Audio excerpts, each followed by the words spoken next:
Kembali lagi di Dialog Positif dan masih bersama Gus Muafik. Gus, kita tuh kalau di Quran tuh kan ada dari Al-Baqarah aja tuh langsung bicara tentang abis ngomongin takwa, terus yang goib gitu Gus. Nah, makna goib itu apa sih sebenarnya? Sesuatu yang nggak nampak tapi ada. Nggak nampak tapi ada, oke. Tapi ada dan harus diimani. Oke. Karena alladzina yu'minuna bil goib. Ya. Salah satu kualifikasi orang takwa itu kan yu'minuna bil ghaib. Jadi dia ditaruh di pertama. Sebelum yuqimunas shalah. Berarti penting banget kan? Oh penting karena yuqimunas shalah itu juga ngadep yang gaib. Oke. Nah, gimana tuh menghadapi yang goib? Berarti kan kita harus kenal dulu sama yang goib dong. Iyalah. Baru sholat gitu. Gimana? Ya, enggak dong. Gimana? Itu kan sistem keyakinan. Oke. Cuman bagaimana ketika goib itu menjadi experience of religion. Menjadi sebuah pengalaman keagamaan. Makanya di pondok-pondok ada pelajaran menyentuh yang goib. Belajar hizib, itu kan, belajar dalailul khairat, puasa, tirakat.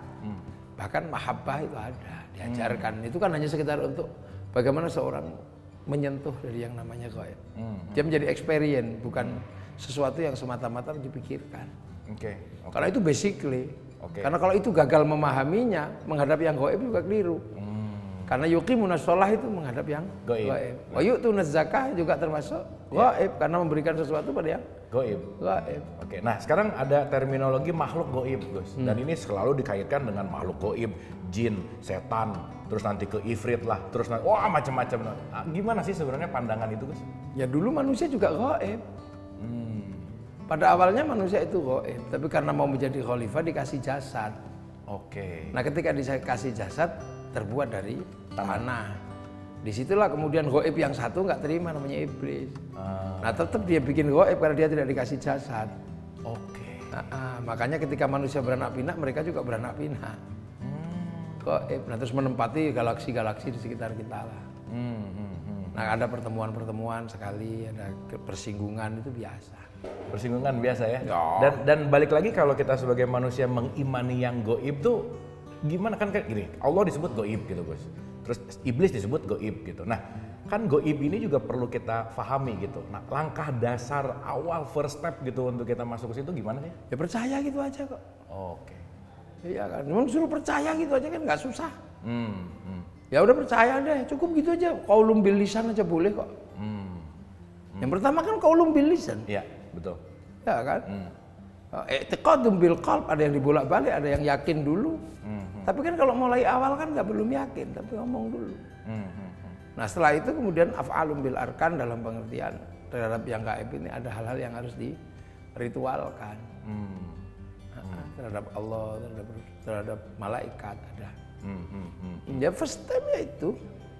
Percaya gitu ya. Percaya gitu aja. Makanya iman itu ya itu. Nah, pahalanya orang percaya itu kan luar biasa, nggak pernah lihat disuruh percaya gitu kan. Makanya pahalanya kan percaya aja gitu ya. Iya.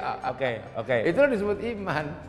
Nah, tapi ada kaitan lagi kalau kita bicara yang maha gaib adalah Allah, tapi di satu sisi juga kita bicara tentang Allah juga wujud gitu, Gus. Jadi kan ada gaib, ada wujud, kok kayak kontradiktif tuh gimana sih? Ya enggak dong. Kan wujud itu kan sampean tahu nggak kentut itu? Wujud kan? Ada bunyinya gitu.